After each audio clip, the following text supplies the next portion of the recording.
Hello guys, welcome to my channel on the J Vlog Stories, and for today's video, mag-unbox tayo ng phone at ito ang Vivo Y91i. So tara guys, simulan na natin. So ito yung Vivo Y91i. Nabili ko siya ng 6,990 pesos or almost 7,000 pesos. So nasa range siya ng mga budget friendly na phone. Ang mga kalaban niya is yung J4 Plus, Huawei Y6 Pro, Oppo A3s at marami pang iba. So yan, ito yung harap, Y91i, bigger battery, more fun. Ayan. Sa gilid, ayan. Kabila. Ayan yung likod, nakalagay dyan 6.22 inch Halo full view display. So dual camera rin, 13 megapixel and 2 megapixel dual rear camera, and mataas ang battery niya, 4,030 mAh battery. Buksan na natin.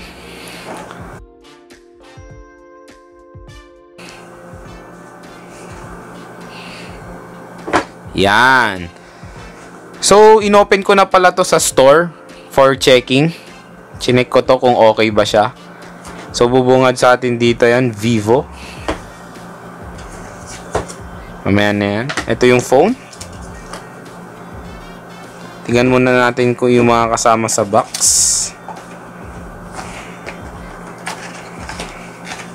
Ayan. Ay, hulog. SIM eject tool.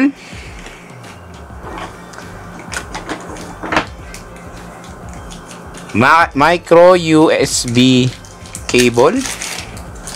Hindi siya Type-C. Micro USB cable pa rin. Power brick. And yun, wala rin siyang earphone na kasama. Wala rin earphone na included itong Vivo Y91i. So nakakalungkot. Tignan natin yung manuals. Ayan. Quick start guide.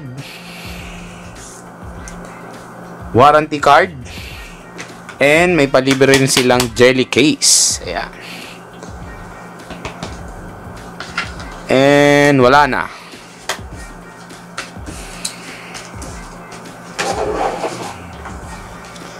Dito na tayo sa phone. Ito yung phone.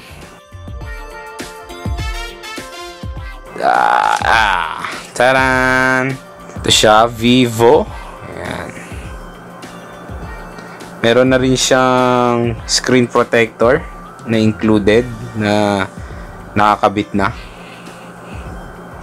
So, buksan natin. Vivo, camera and music.